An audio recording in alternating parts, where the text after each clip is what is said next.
মহারাজের জয় হোক। বেশ বেশ, বলে ফেলো বিজ্ঞানী। মহারাজ, আমার গবেষণাগারটিতে নতুন কিছু যন্ত্রপাতি আনা প্রয়োজন, এই যেমন অনুবীক্ষণ যন্ত্র ও আরো কিছু সহযোগী যন্ত্র। তাহলে মনে হয় বিজ্ঞানী খুব শিগগির নতুন কিছু আবিষ্কার করতে চলেছে। হ্যাঁ, তুমি ঠিক বলেছ গোপাল। আমার কিছু আবিষ্কার একেবারে দোরগোড়ায় এসে আটকে আছে, শুধু এই যন্ত্রের অভাবে।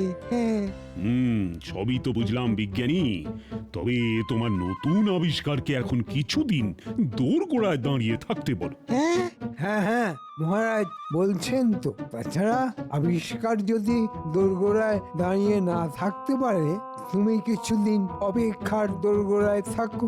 মানে গোড়াতেই গন্ডগোল। থামো গোপাল, তোমায় আর ফোড়ন কাটতে হবে না। হ্যাঁ, ফোড়ন? সেই 5 ফোড়নের গল্প। ফোড়ন কাটাই যে আমার কাজ মন্ত্রী মশাই। তোমার কোনো কাজই নেই? বাহ বাহ বাহ, একেবারে আমার গিন্নির মুখের কথা। মহারাজ, একটুকু বলুন, রাজকোষে কি কোনো ঘাটতি দেখা দিয়েছে? তুমি চুপ করবে গোপাল? রাজকোষ নিয়ে তোমার মাথা না ঘামালেও চলবে। তুমি যখন কথাটা তুললে গোপাল, তখন বলেই দিচ্ছি, রাজকোষের অবস্থা খুবই খারাপ। তাই বিজ্ঞানীর যন্ত্রের পিছনে অর্থ মঞ্জুর করার মতো অবস্থায় যে আমি নেই। কিন্তু মহারাজ, এই বছর তো বৃষ্টি খুব ভালো হয়েছে, প্রজাদের সব গোলা ভরা ধান হয়েছে, তারা ঠিক করে খাজনা পুরোপুরি মনের আনন্দেই দিয়েছে, তবে কেন রাজকোষে এত ঘাটতি মহারাজ? দেখো গোপাল, প্রজারা খাজনা দিয়েছে এটা সত্যি, কিন্তু এতেও আমার মনে হচ্ছে ঘাটতি হচ্ছে। তাই আমি নিজেই খরচ কমানোর সিদ্ধান্ত নিয়েছি। আর শুধু আমি নই, আমি চাই এই রাজ্যের প্রজারা যেন অপব্যয় না করে, সবাই তাদের জীবন ধারণের খরচ কমাক। তাহলে এখন কিছু হবে না? শুনলে তো সব বিজ্ঞানী, তুমি বসো, এখন কিছু হবে না। মহারাজ, আমাদের রাজ্যের উন্নতির জন্য বিজ্ঞানীর নতুন নতুন আবিষ্কার করা খুবই প্রয়োজনীয়। আমি সব বুঝি গোপাল, কিন্তু আমাদের নিজেদেরকেই তো আগে সংযত হতে হবে। গোপাল অবশ্য এ ব্যাপারে খুবই সংযত মহারাজ। জীবনে গোপালকে বাজার থেকে ভালো কিছু কিনতে দেখিনি। মন্ত্রী মশাই, অন্য লোকে কি কিনছে সে ব্যাপারে নাক গলানো খুব কাজের কথা নয়। আপনি তো আমার থেকে বেশি মাইনে পান, আপনি কি কেনেন? আহ গোপাল, এখন এসব কথা আর না বলাই ভালো। তুমি যদি সংযত জীবন যাপন করো সে তো খুব ভালো কথা, আরে আমি বলছি সবার কথা। কিন্তু মহারাজ, আপনি তো বলেছিলেন আমার পাঠশালাটি ভালো করে সারানোর জন্য আপনি অর্থ সাহায্য করবেন। মহারাজ মাফ করবেন, তবে পাঠশালার উন্নতির জন্য এটা দরকার মহারাজ। ও, তা এই মুহূর্তে কি অবস্থা? পড়াশোনা করবার জন্য ছেলেমেয়েরা বসতে পারছে তো? তা পারছে। তা তোমার বিদ্যাদানের সঙ্গে পাঠশালার সারানোর তাহলে বিশেষ সম্পর্ক নেই। সবাই বসছে, আর এখন বড় কোনো ঝড় বৃষ্টির সময়ও নয়, তাই এক্ষুনি সারাবার ব্যাপারটি মুলতুবি রাখছি। আজ্ঞে মহারাজ। রাজকোষ আরো কিছুটা ভরে উঠুক, এখন তো খুবই খারাপ অবস্থা। মহারাজ, আপনার সময় কিন্তু এখন শুভ, আর কুষ্টি বিচার করে আমি রাজকোষে যথার্থ অর্থাগম দেখতে পাচ্ছি। কি বলছো জ্যোতিষী? সেই পরিমাণ অর্থাগম কোথায় হচ্ছে?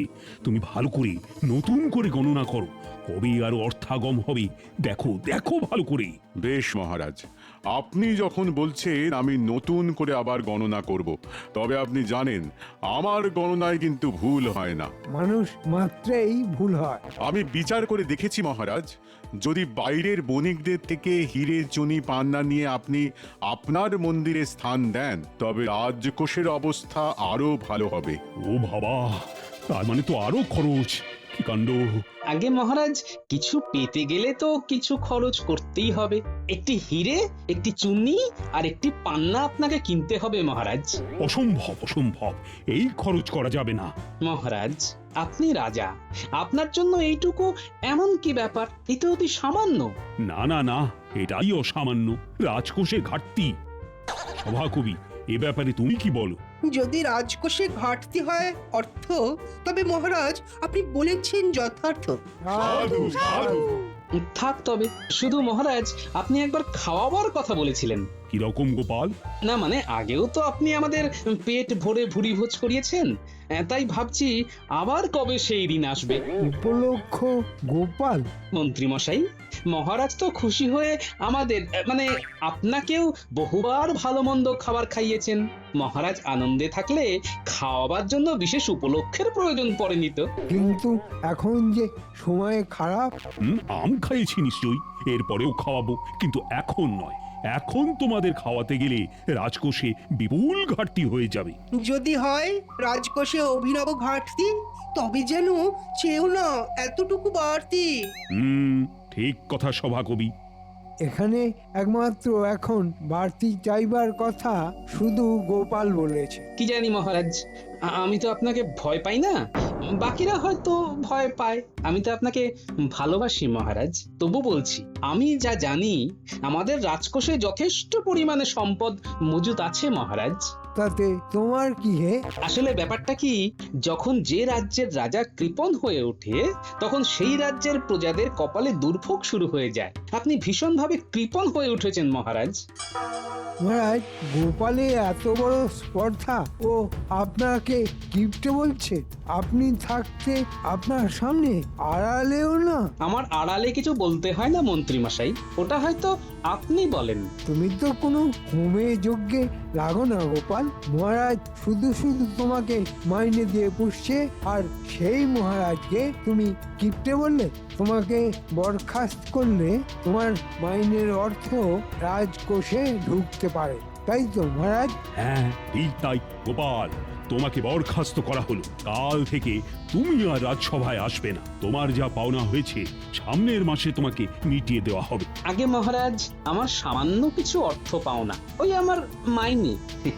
এই মাসে যে কটি দিন সেটি এখন মিটিয়ে দিলেও চলবে। না, চলবে না। তাতেও কি রাজকোষে ঘাটতি হয়ে যাবে মহারাজ? গোপাল, যা বলার আমি বলে দিয়েছি, তুমি এখন আসতে পারো।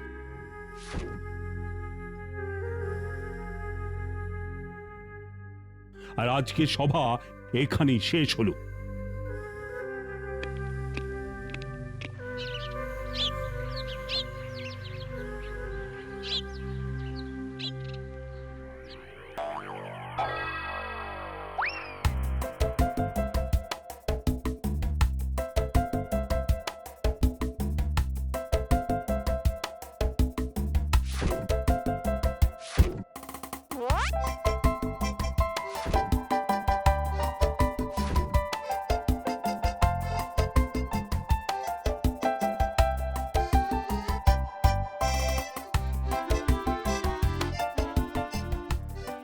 এই শোন, এদিকে আয়।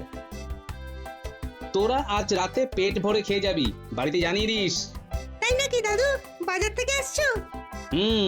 মন খুলে বাজার করেছি। কি খাচ্ছ দাদু? তোদের ভালোবাসার সব কিছু এনেছি রে। ভালো মাছ, সবজি, পায়েসও হবে। বাহ বাহ, খুব মজা হবে।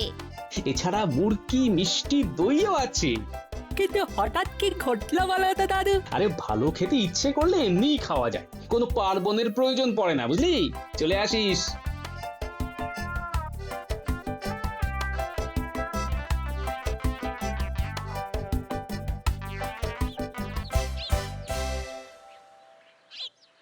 গিন্নি, ও গিন্নি, আরে এদিকে এসো দেখি।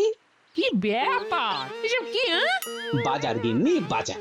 আরে বাবা, তোমাকে কাঁচকলা খাইয়ে রাখবো না, মানে আজকে ভালো করে রান্না করো দেখি। ন্যাপলা, গুলটে, পুঁটি, ট্যাপা সবাইকে আসতে বলেছি। বাবা, আজ সূর্য কোন দিক দিয়ে উঠেছে কে জানে? জমিয়ে খাওয়া যাক, পায়েসও করো কিন্তু। কিন্তু হঠাৎ এইসব কেন? আহা, আমার খালি মনে হয় যে তুমি বারবার বলো আমি ভালো করে বাজার করি না, তাই আজ মন প্রাণ ঢেলে বাজার করেছি গিন্নি। এটাই তাহলে আসল কথা তো? আরে এর মধ্যে আর নকল কথা কি থাকবে গিন্নি? আমার যেন মনে হচ্ছে আরো কিছু কাহিনী আছে যেটা তুমি আমাকে বলছো না। তুমি আগে ভালো করে রান্না করো দেখি। ঠিক আছে ঠিক আছে, বলি তুমি ভালো করে হাত পা ধুয়ে নাও। হ্যাঁ, সেই ভালো।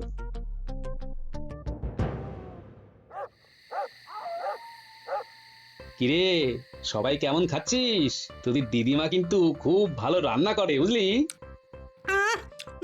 খুব ভালো খাচ্ছি দাদু। তা দাদু আর একটু পায়েস হবে? কেন হবে না, নিশ্চয়ই হবে। শুনছো? শুনেছি তোমাদের সব কথাই শুনতে পাওয়া যায়। সবাইকে আর একবার করে পায়েস দিচ্ছি। হ্যাঁ, খুব মজা, আবার পায়েস।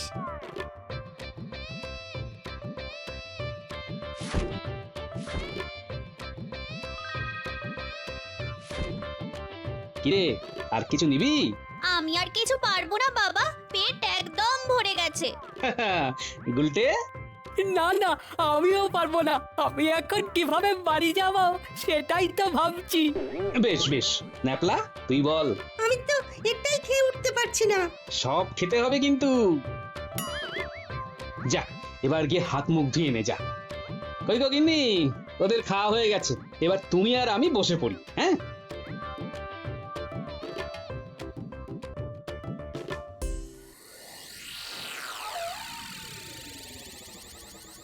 তুমি তখন থেকে কে এত ভাবছো বলো তো? বুঝলে গেনে, আজ দারুণ কাণ্ড হয়েছে। কি কাণ্ড? মহারাজ গোপালকে রাজসভা থেকে বরখাস্ত করেছেন। সে কি? ওদের তাহলে চলবে কি করে? তোমাকে অত কে ভাবতে বলেছে? ওদের ব্যাপার ওরা বুঝে নেবে, আমার ভাববার দরকারই নেই। না না না, আছে আছে। কি আছে? গোপালকে বরখাস্ত করাতে আমার অনেক সুবিধে হয়ে গেছে। এখন মনের আনন্দে আমি খালি রাজকোষের ঘাটতির পর ঘাটতি করে যাব। মহারাজ নিজেও খুব কিপটেমি শুরু করেছে। সে কি? হ্যাঁ, আগে রাজকোষের পাহারাদার ছিল 4 জন, আর এখন 2 জন। বাকি 2 জনকে মহারাজ বেতন না দিতে পেরে কাজ থেকে সরিয়ে দিয়েছেন। মহারাজ এত কিপটে হয়ে গেছে? এই তো দেখছি।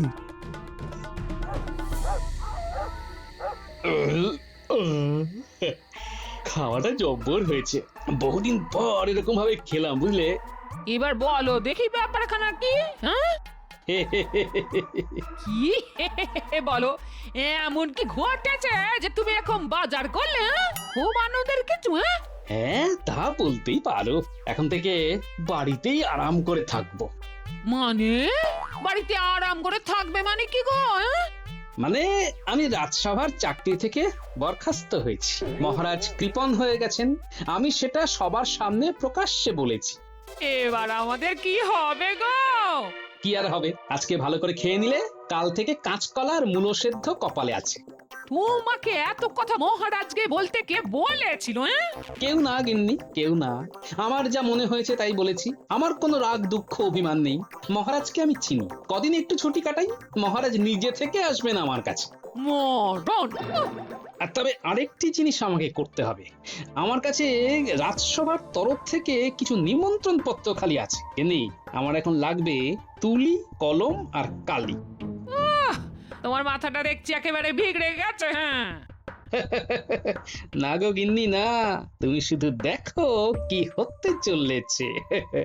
আমি বরখাস্ত হয়েছি এই রটনা হবার আগেই আমাকে যা করার করতে হবে।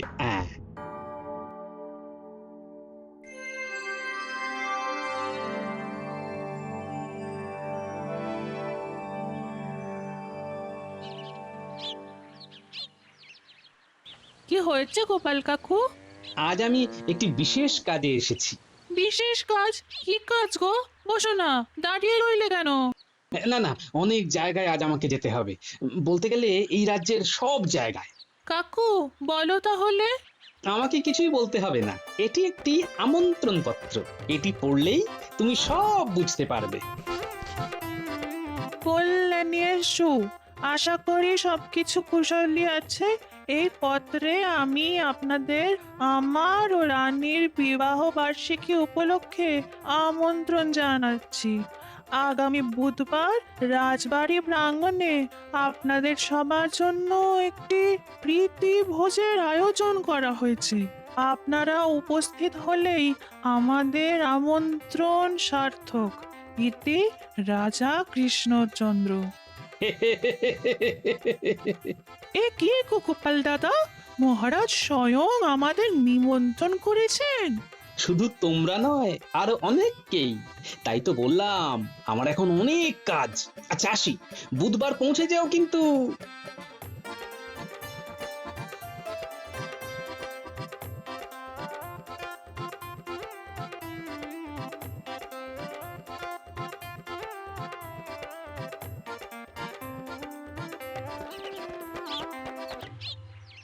কম পরিশ্রম করতে হচ্ছে। দেখো, সব আমন্ত্রণ পত্র ধরে ধরে লিখেছি। পত্রের মূল ভাষা মহারাজই ঠিক করেছেন। শতহোক বিবাহ বার্ষিকী বলে কথা। এরকম একটি আমন্ত্রণ পাবো সে তো আমার কল্পনাতেও ছিল না। সত্যি আমি তো এখনো ভাবতে পারছি না। ও মা, খুব মজা হবে, দারুণ দারুণ সব খাবার হবে। কিরে, এখনই জিভে জল চলে আসছে নাকি? হ্যাঁ, আগামী বুধবার কোনো কাজ রাখবে না। রাজ্যে কোথাও কাজ হবে না, সবাই তো রাজবাড়ি যাবে। আচ্ছা আমি এখন চললাম, হ্যাঁ, আমারও অনেক কাজ।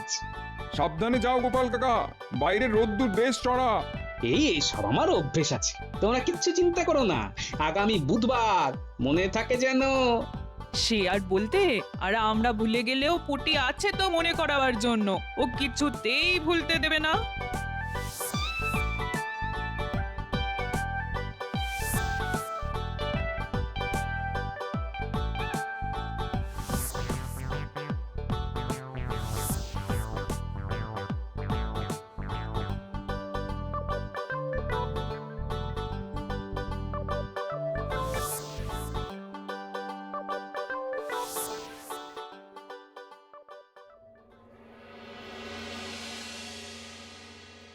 মহারাজ, রাজকোষের অবস্থা তো খুব খারাপ হয়ে রয়েছে।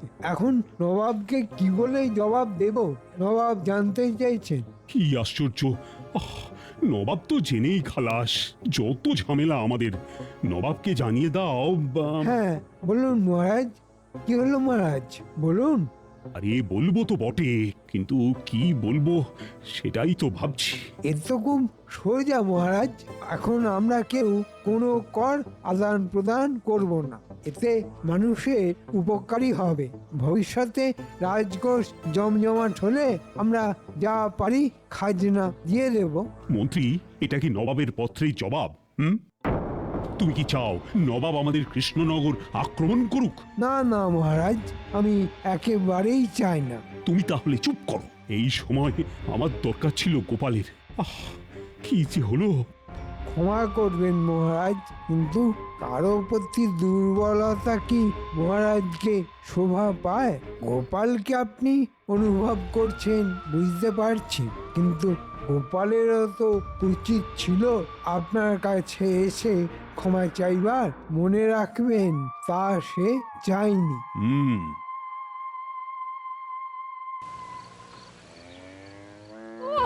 বলি তোমার এত কি কাজ যে শুনছি সারা জায়গায় চরকির মতো ঘুরে বেড়াচ্ছ? সাধু হয়ে যাওয়ার ইচ্ছে হলে আগেই বলে ফেলো বাপু, আমি তাহলে বাপের বাড়ি চলে যাই। হ্যাঁ, অনেক হয়েছে, তোমাকে নিয়ে আর পারছি না। সবুর করো গিন্নি, সবুর করো।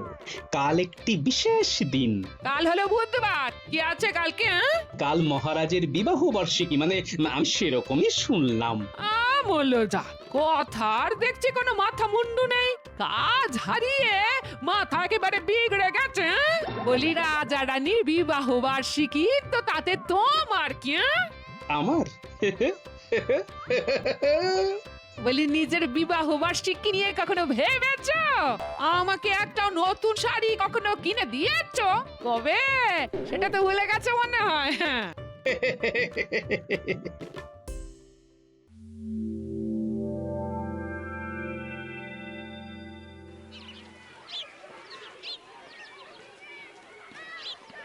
মন্ত্রী, এসব কি হচ্ছে? ঠিক বুঝতে পারছি না, অনেক ভিড় করেছে। গোপালও আছে মহারাজ। সে কি? ওকে শিগগিরই আসতে বলো।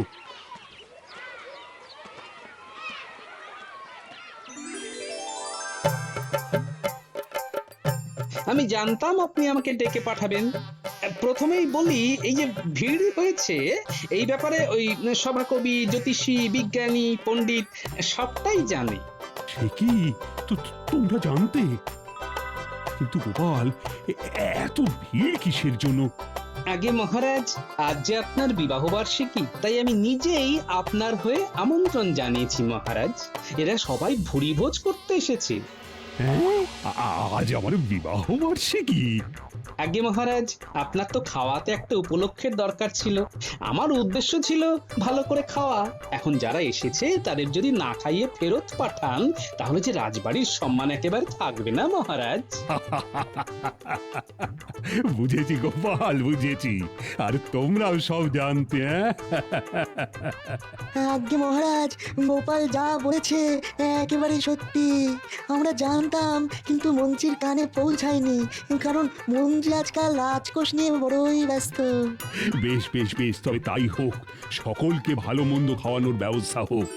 বিবাহ বার্ষিকী হোক চাই না হোক, রানীকে তো জানাতেই হবে। আর গোপাল, তুমি ছাড়া এই রাজসভা একেবারেই মেড়মেড়ে। আগে মহারাজ, ওই রান্নায় ফোড়ন দিলে খাবার খেতে ভালো লাগে মহারাজ। আর মহারাজ, রাজকোষে যা সম্পদ আছে তাতে প্রজাদের সহস্রবার খাওয়ানো যায়। দয়া করে আর কৃপণতা করবেন না মহারাজ। বিজ্ঞানী, তোমাকে যন্ত্রের জন্য বরাত আমি দিলাম। আর পণ্ডিত, তোমার পাঠশালা সারানোর বরাতও এই মুহূর্তেই আমি দিয়ে দিচ্ছি। জ্যোতিষী, তুমি ঠিক ছিলে, এটাও আমি মেনে নিচ্ছি। আর এত কিছু একসাথে আমি করছি কারণ জানো? কি কারণে মহারাজ? আমার বিবাহ বার্ষিকী বলে কথা।